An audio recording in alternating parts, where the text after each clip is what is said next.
أعوذ بالله من الشيطان الرجيم بسم الله الرحمن الرحيم إن الحمد لله نحمده ونستعينه ونستغفره ونؤمن به ونتوكل عليه ونعوذ بالله من شرور أنفسنا ومن سيئات أعمالنا من يهده الله فلا مضل له ومن يضلل فلا هادي له وأشهد أن لا إله إلا الله وأشهد أن محمدا عبده ورسوله يا أيها الناس اتقوا ربكم الذي خلقكم من نفس واحدة وخلق منها زوجها وبث منهما رجالا كثيرا ونساء واتقوا الله الذي تساءلون به والأرحام إن الله كان عليكم رقيبا يا أيها الذين آمنوا اتقوا الله حق تقاته ولا تموتن إلا وأنتم مسلمون رب اشرح لي صدري ويسر لي أمري واحلل عقدة من لساني يفقهوا قولي رب زدني علما வார்த்தைகள் வர்ணனைக்குள் செயல்படுத்த முடியாத நம்மை எல்லாம் படைத்து பரிபாலித்து பாதுகாத்து காத்துக் கொண்டிருக்கக்கூடிய அந்த எல்லாம் வல்ல அல்லாஹ் சுப்ஹானஹு வ தஆலாவை போற்றியுமாக அவருடைய சாந்தியும் சமாதானமும் இந்த உலகத்தின் இறுதி தூதர் அகிலத்தின் அருட்கொடை நமது வாழ்க்கை வழிகாட்டி முஹம்மது நபி ஸல்லல்லாஹு அலைஹி வஸல்லம் அவர்கள் மீதும் அன்னாருடைய குடும்பத்தினர்கள் சத்திய சஹாபாக்கள் தாபியீன்கள் தபோ தாபியீன்கள் இமாம்கள் சுஹதாக்கள் மேலும் இந்த வெள்ளிக்கிழமை இறைவனுடைய கட்டளைக்கேற்ப ஜும்மாவை நிறைவேற்றுவதற்காக குழுமியிருக்கக்கூடிய நம் அனைவர்கள் மீதும் அந்த வற்றாத பெருங்கருணையாளருடைய சாந்தியும் சமாதானமும் என்றும் என்று புரியப்படட்டுமாக என்று பிரார்த்தித்தவனாக பிரார்த்திக்கக்கூடியவனாக உங்கள் அனைவருக்கும் என்னுடைய அஸ்ஸலாமு அலைக்கும் வரஹ்மத்துல்லாஹி வபரகாத்துஹு. அல்ஹம்துலில்லாஹ் இந்த மஸ்ஜிதிலே அல்-அக்ஸா மஸ்ஜிதிலே தொடராக நடந்து கொண்டிருக்கக்கூடிய இந்த ஜும்மாவில் இன்ஷா அல்லாஹ் இன்று முதல் சுவனத்தில் நமது வீடுகள் நம்ம வீடுகள் எப்படிப்பட்ட வீடுகளாக இருந்தால் அல்லாஹ் நாடினா நம்ம வீட்டில் இருக்கக்கூடிய எல்லாரும் நாம் சுவனத்துக்கு போவதற்கு என்னென்ன வழிமுறைகளை மேற்கொள்ளலாம், அதற்கு எப்படிப்பட்ட வீடுகளாக நம்முடைய வீடுகள் இருக்க வேண்டும் என்ற மிக முக்கியமான வழிகாட்டுதல்களை இன்ஷா அல்லாஹ் அடுத்து வரக்கூடிய வாரங்களில் பார்க்க இருக்கின்றோம். அதற்கு முன்னதாக அமைதி அளிக்கக்கூடிய ஒரு வீட்டில் நம்ம நுழைகிறோம் அப்படின்னா அந்த வீட்டில் நுழைஞ்சா நமக்கு என்ன கிடைக்கும்னா முதல்ல நிம்மதி ஏற்பட வேண்டும். ஒரு வீட்டில் நுழைந்தால் வீட்டில் வெளியே 1000 பிரச்சனை இருக்கும். வெளியே நம்ம கடத்தலுக்கு போகிறோம், அல்ல வெளியே தொழிலுக்கு போகிறோம், அல்ல வெளியே பயணத்துக்கு போகிறோம், நிறைய பணிச்சுமைகள் சுமைக்கிறோம். அப்ப அந்த பணிச்சுமைகளை எல்லாம் சந்தித்து விட்டு சில நேரங்களில் சில பேருக்கு பிரச்சனை ஏற்படும், சண்டை ஏற்படும், எல்லாத்தையும் சமாளிச்சுட்டு வீட்டுக்கு வரக்குள்ள வீடு எப்படி இருக்க வேண்டும் என்றால் நம்ம வெளியில சுற்றும் போது ஏற்படக்கூடிய கவலைகளுக்கு மருந்து போடக்கூடிய ஒரு இடமாக வீடு இருக்கிறது. வெளியே நம்ம சந்திக்கக்கூடிய பிரச்சனைகளுக்கு ஆறுதல் சொல்லக்கூடிய இடமாக வீடு இருக்க வேண்டும். ஆனா இன்னைக்கு நடைமுறையில் என்னன்னா பிரச்சனையே அங்கேயும் ஸ்டார்ட் ஆகும். உண்மைதான். அதாவது அல்லாஹ் குர்ஆன்ல சொல்லி காட்டுகிறான், வல்லாஹு ஜஅல லக்கும் மின் புயூதிக்கும் சக்கனா. அதாவது வல்லாஹு ஜஅல லக்கும் மின் புயூதிக்கும் சக்கனானா அல்லாஹ் உங்கள் இல்லங்களை அமைதி அளிக்கக்கூடிய இடமாக ஆக்கி இருக்கிறார். அப்படின்னா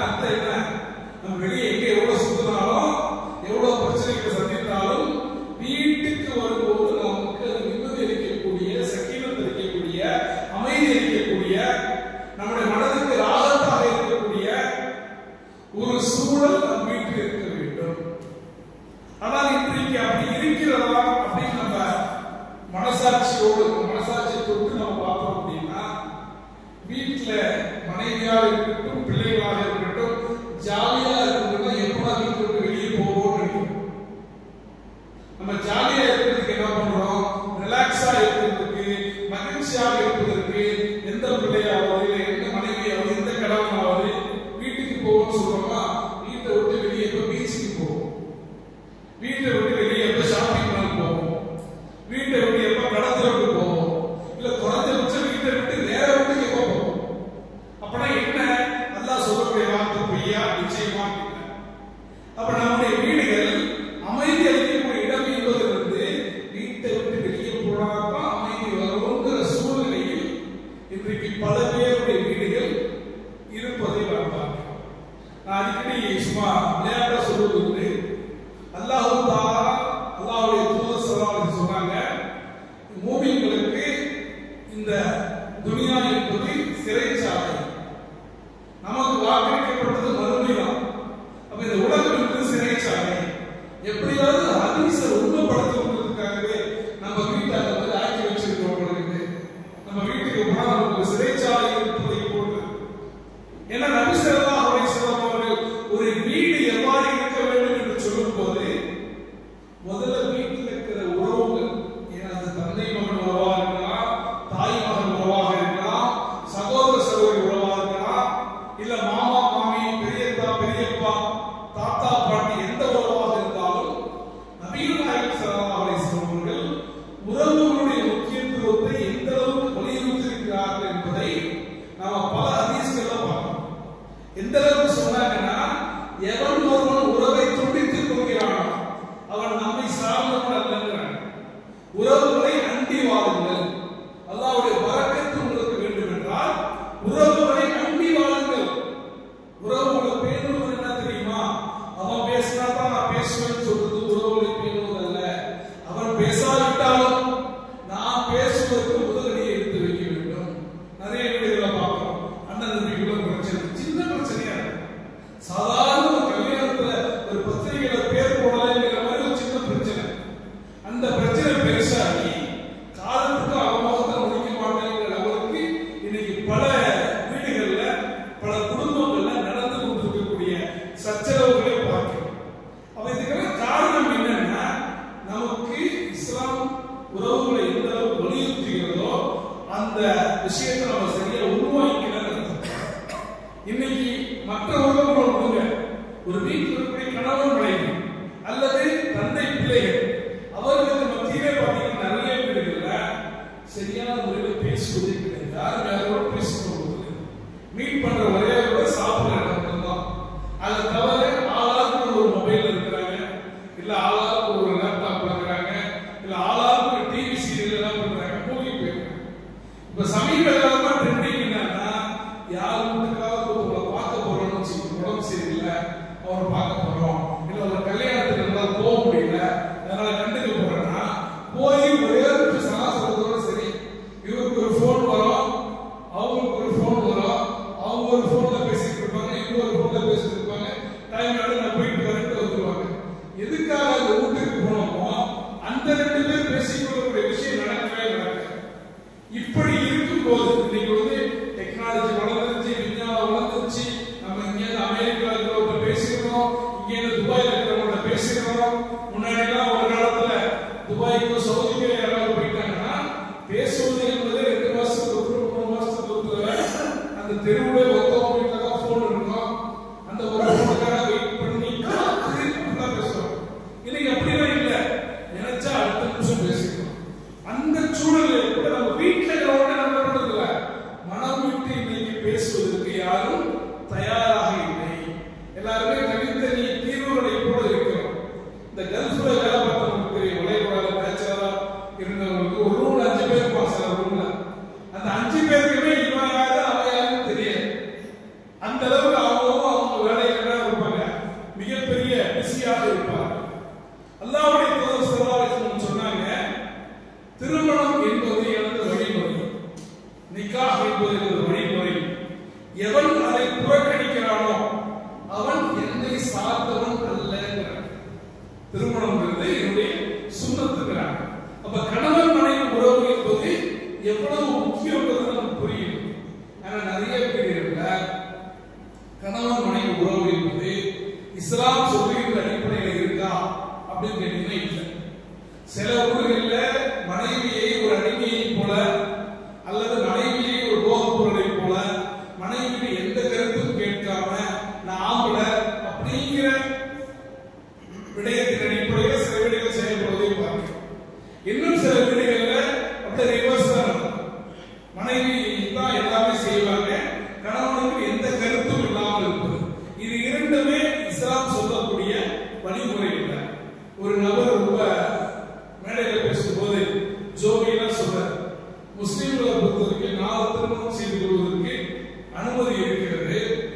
ஒரு நல்ல முஸ்லிம் என்ன பண்ண மாட்டான், ரெண்டாவது திருமணம் செய்ய மாட்டான்.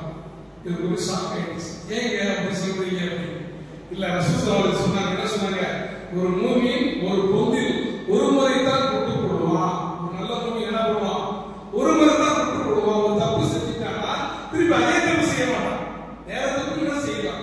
பிசினஸ்ல சொல்லுவாங்க, ஒரு முறை ஒரு ஆளை பணத்தை ஏமாத்துறோம்னா அடுத்து ஊத்துவோம். நல்லபடியே வந்து கேட்டா கூட என்ன பண்ணுவோம், நம்ம பணம் கொடுக்க ரொம்ப யோசிப்போம். ஏன்னா அந்த சமுதாயம் அப்படிதான். இந்த சமுதாயத்துல பிசினஸ்ல 10 பேர் ஜெயிச்சிருக்காங்கன்னா அதை யாரும் பேச மாட்டாங்க. மொத்தம் 9 நாள் வச்சுங்க, அதுதான் எல்லா இடத்திலும் பேசப்படும். அப்ப மனைவியிடத்தில் யார் சிறந்தவர்களோ அவர்தான் மக்களில் சிறந்தவர்கள் என்பதாக அல்லாஹ் சொன்னாங்க. நீங்க நம்ம பார்க்க நிறைய பேர் பார்க்கிறோம், மக்கள்கிட்ட சிறந்தவர்களாக இருக்கிறாங்க. நல்லா பேசுவாங்க, நல்லா பயான் பண்ணுவாரு, நல்ல கல்வியாளர், நல்ல தொழிலதிபர், அல்லது நல்ல பரோபகாரி, அல்லது நல்ல ஒரு என்ன சொல்றது, ஒரு நல்ல பிசினஸ் மேன், நல்ல சமுதாய தலைவராக இருக்கிறாரு, சமுதாய அமைப்பு நிர்வாகி, எல்லாம் ஓகே. அவர் உண்மையிலே நல்லவரா அப்படின்னு எங்க தெரியும், அவருடைய சாயை எங்க வெளியிட்டா வீட்டுல போயிட்டு தெரியும். ஒரு ஊருக்கு தான், வீட்டுல ஒரு வேலையும் செய்யறது கிடையாது, வீட்டுக்கு தேவையான எதையும் செய்யறது கிடையாது அப்படின்ட்டு அங்கதான் சாயை வெளியிடும். ரசூலுல்லாஹி சொன்னாங்க, எவன் ஒருவன் தன் மனைவியிடத்தில் சிறந்தவனோ அவன் தான் உங்களில் சிறந்தவன். அப்ப இந்த ரெண்டு விஷயம் நமக்கு முக்கியம். நம்ம ஊர்ல நல்ல பேர் எடுக்கிறோமோ இல்லையோ, குறைஞ்சபட்சம் என்ன பண்ணணும், கட்டிய மனைவியிடத்துல நல்ல பெயர் எடுக்கணும். ரெண்டாவது, அப்படி எடுக்கிறது ரொம்ப கஷ்டமான காரியம். பொண்டாட்டிட்டே நீங்க நல்ல பேர் எடுத்துட்டீங்கன்னா ஊர்ல யார்கிட்ட விட நல்ல பேர் எடுத்துடலாம் அடிப்படையில் என்ன பண்ணலாம், இந்த ஹதீஸை நம்ம பார்க்கலாம்.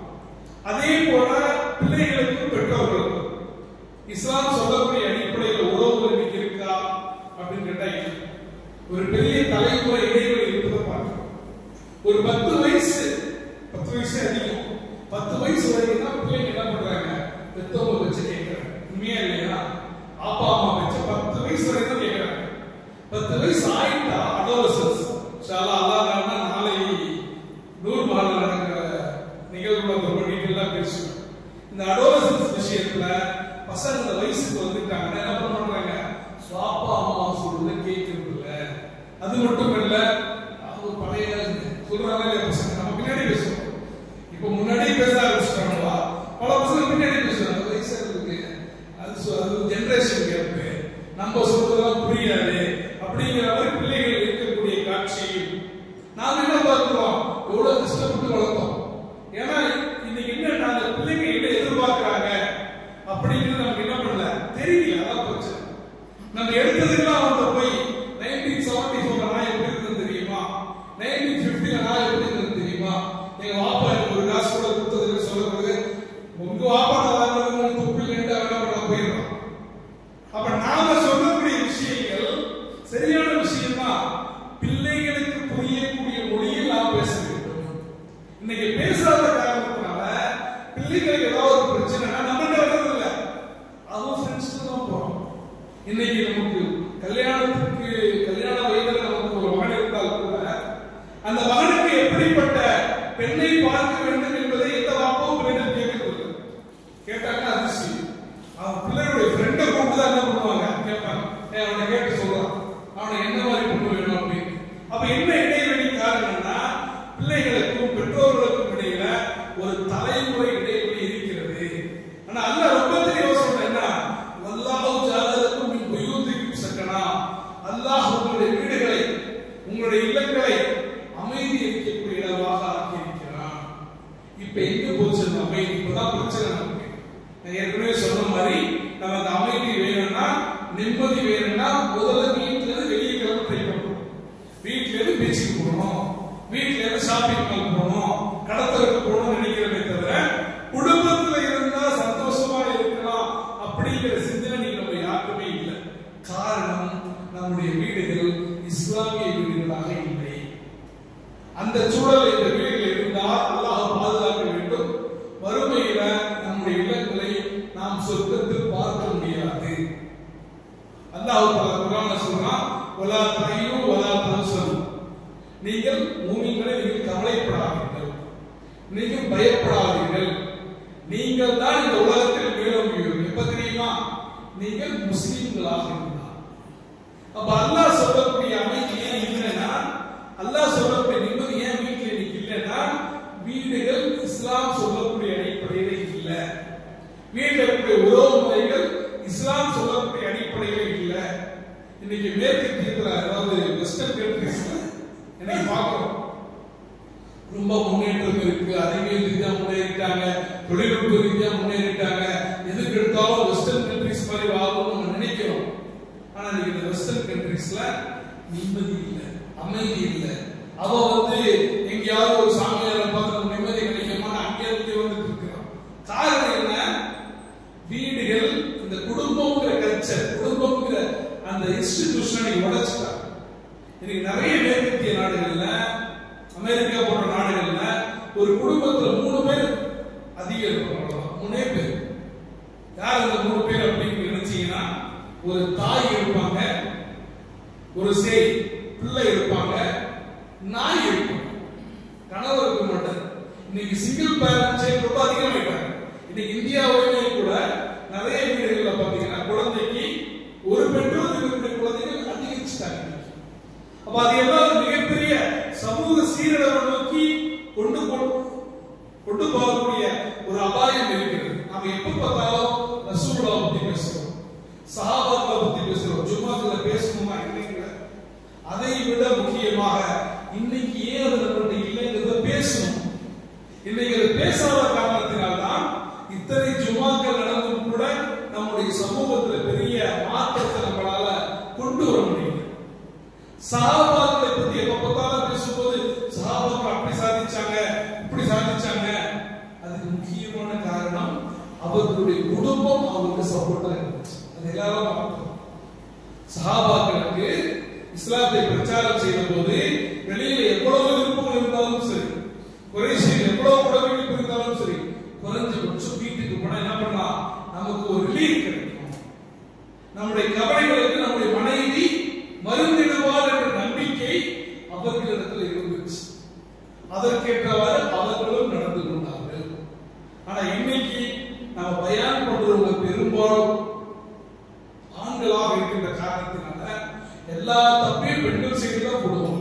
பெண்களை மட்டும் எப்ப பார்த்தாலும் நீங்கள் ஆயிஷாவை போல வாழுங்கள், கத்தீஜாவை போல வாழுங்கள் சொல்றீங்க தவிர, ஆயிஷாவை போல கத்தீஜா போல எப்போ அவங்க வாழ முடியும்னா ரசூலுல்லாஹ் மாதிரி ஒரு மனிதர் இருக்கும் போதுதான் அவர்கள் அவ்வாறு இருக்க முடியும் என்பதை நாம் என்ன பண்றோம், மறந்துடுறோம். அப்ப இன்னைக்கு நம்முடைய உறவுகள் முதல்ல நமது சஹாபாக்களை போல அல்லாஹ் சொல்லக்கூடிய குடும்பமாக விளங்க வேண்டும் என்றால் முதல்ல நம்ம ஒரு விஷயம் செய்யணும். ரொம்ப முக்கியமான விஷயம், நம்முடைய துஆக்களில் நம்முடைய குடும்பத்திற்காக அதிகமாக துஆ செய்ய வேண்டும். இதுதான் நம்ம செய்ய வேண்டிய முதல் காரியம். அல்லாஹ் குர்ஆன்ல சொல்லியிருக்கிறான், எங்கள் இறைவா எங்களுடைய மனைவியரையும் எங்களுடைய பிள்ளைகளையும் எங்களுடைய கண்களுக்கு குளிர்ச்சியாக்குவாங்க. இப்ப நியாயமாக மனசாட்சி தொட்டு சிந்திச்சு பாருங்க, மனதை தொட்டு பாருங்க. டெய்லி துஆ கேட்கிறோம். எத்தனை பேர் தினந்தோறும் நான் துஆ கேட்கறதுல என் மனைவிக்காக கேட்டிருக்கிறேன், என் பிள்ளைகளுக்காக கேட்டிருக்கிறேன், குடும்பத்துக்காக கேட்டிருக்கிறோம். மறந்துருக்கும். கேட்கக்கூடாதுன்னு இல்லை, கேட்பதற்கு நமக்கு டைம் இல்லை, பிஸி ஷெட்யூல்ல மறந்து போயிடும். குறைஞ்சபட்சம் இந்த ஜும்மாவில் இருந்து, இப்ப கேட்கிற இந்த நொடியில் இருந்து நாம் துஆ கேட்கும் என்ன பண்ணணும், நமக்கு துஆ கேட்பதை போல என் இறைவா என் மனைவியையும் என் பிள்ளைகளையும் என் கண்களுக்கு குளிர்ச்சியாக ஆக்குவாயாக அப்படின்னு துஆ கேட்போம் இன்ஷா அல்லாஹ். ஏன்னா அது நமக்கு ரொம்ப முக்கியம். பயான் இந்த காதலை கேட்டு அந்த காதலை விட்டு போறது எந்த பிரயோஜனமும் கிடையாது. அந்த மாதிரி லட்சக்கணக்கான பயான்கள் கேட்டாலும் அது சமூகத்தில் எந்த மாற்றத்தையும் ஏற்படுத்தாது. பயான் பேசுறவங்களும் சமூகத்தில் என்ன தேவையோ அதை பேச வேண்டும். அடுத்து அந்த துஆவிலே இன்னொரு எக்ஸ்டென்ஷன் என்னன்னா, இறையச்ச உடையவர்களுக்கு எங்களுடைய பிள்ளைகளை தலைவர்களாக ஆக்குவாயாக. அப்ப இறையச்ச உடையவர்களுக்கு தலைவராக ஆக்கணும், துஆவும் கேட்கணும். அதற்காக நாம் முயற்சியும் செய்ய வேண்டும். அல்லாஹ் தஆலா குர்ஆன்ல சொல்லும்போது, நாம் ஏன் இந்த மனிதர்களை படைத்தோம் என்று சொல்லும்போது, மனிதர்களையும் ஜின்களையும் என்னை வணங்குவதற்காகவே என்று எதற்காகவும் படைக்கவில்லை. அப்ப இந்த உலகத்தில் மனிதர்களை படைத்ததும் ஜின்களை படைத்ததும்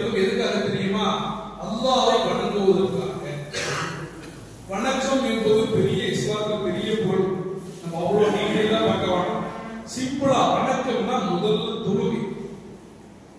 அடிக்கடி சொல்வதை போல ஒரு இறை நம்பிக்கையாளையும் ஒரு காஃபிரையும் பிரிக்கக்கூடிய விஷயம் தொழுகை. மறுமையில முதல்ல நம்மளுக்கு கேட்கப்படக்கூடிய கேள்வி தொழுகையை குறித்து தான். முதல் கேள்வியில நம்ம நாடகம் பிரிச்சு வச்சீங்களேன், அப்புறம் அடுத்தடுத்த கேள்வியும் ரொம்ப கஷ்டமா போயிடும். அப்ப தொழுகை யாரிடத்துல சீராக இருக்கிறதோ அதுதான் அவர்கள் முஸ்லீம் என்பதற்கான அடையாளம். அப்ப அந்த தொழும் போது நாம தொழுவக்கூடியவங்களா இருந்தா அல்ஹம்துலில்லாஹ், நம்ம தொழுவாதவங்களா இருந்தா நவுதுபில்லாஹ். இனிமேலாவது என்ன பண்ணணும், தொழுவதற்கு நாம் முயற்சிக்க வேண்டும்.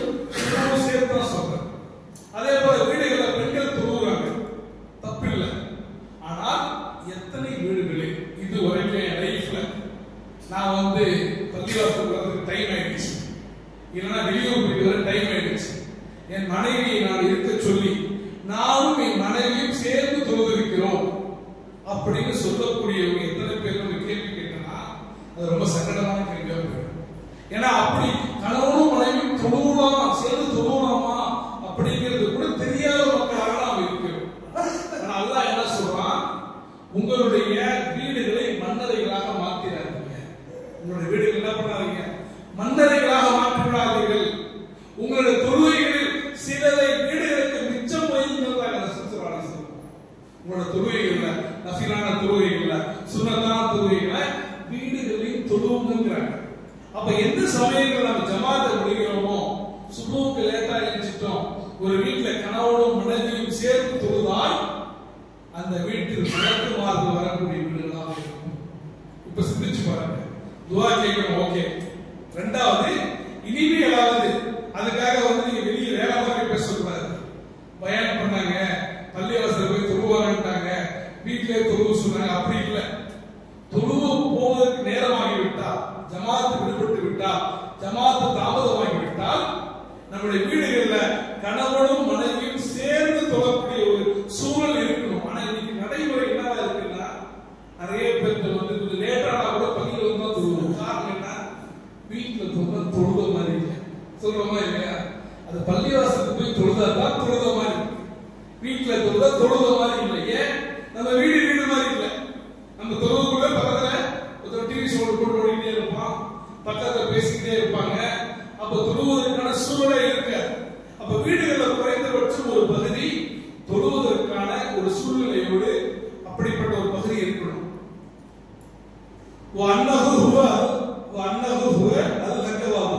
நிச்சயமாக மகிழ்ச்சி என்பதும் துக்கம் என்பதும் நம்மிடமிருந்தே வருகிறது அல்லாஹ் சொல்றான். இந்த உலகத்துல மனிதர்களுக்கு மகிழ்ச்சியை கொடுப்பது அல்லாஹ் தான், அதுவும் அல்லாஹ்வுடைய விதியும் தான் வருது. துக்கத்தை கொடுப்பதும் அல்லாஹ் தான். எப்படி நமக்கு ஒரு சந்தோஷமான நிகழ்ச்சி நடந்தா, நமக்கு சாதனையான ஒரு நிகழ்ச்சி நடந்தா, நமக்கு மகிழ்ச்சி அளிக்கக்கூடிய ஒரு நிகழ்ச்சி நடந்தால் அல்லாஹ்வை புகழ்கிறோமோ, அதே போல நமக்கு கஷ்டம் அளிக்கக்கூடிய, நமக்கு துன்பம் அளிக்கக்கூடிய, நமக்கு சங்கடம் அளிக்கக்கூடிய ஒரு நிகழ்ச்சி வரும்போது அப்பையும் அல்லாஹ்வை நினைவு கூறக்கூடிய பண்பு நம்மளுக்கு இருக்கிறது. இந்த பண்பு யாரிடத்தில் இருக்கிறதோ அவர்களைத்தான் குர்ஆன் மூமின் சொல்லுகிறது. அவங்க எல்லா சூழ்நிலையிலும் ஒரே மாதிரி இருப்பாங்க. அல்லாஹ் அள்ளி கொடுத்தாலும் அல்லாஹ் வாங்க மாட்டாங்க. அல்லாஹ் சோதிச்சு பார்த்து முடிவெடுத்து சோதிச்சாலும் நம்ப மாட்டாங்க. அல்லாஹ் அதை கைவிட மாட்டாங்க. கொடுத்தாலும் அல்லாஹ் தான், கொடுக்கவில்லை என்றால் அல்லாஹ் தான். மகிழ்ச்சி துக்கம் ரெண்டுமே அல்லாஹ் தான் கொடுக்கிறான் என்பதுல உறுதியாக இருக்கிறார்கள். அவங்க ஃபர்ஸ்ட் துஆ செய்யணும் குடும்பத்துக்காக. ரெண்டாவது, ஜமாத்வார வீட்டில் தொழுவது அவ்வப்போது, இல்லாம வேண்டாம். எப்பயாவது வெளியூர் போய் லேட்டா வரும், அந்த மாதிரி சமயங்களில் ஜமாத்தாக தொழுவதற்கு முயற்சிக்க வேண்டும். மூன்றாவது, குர்ஆன்.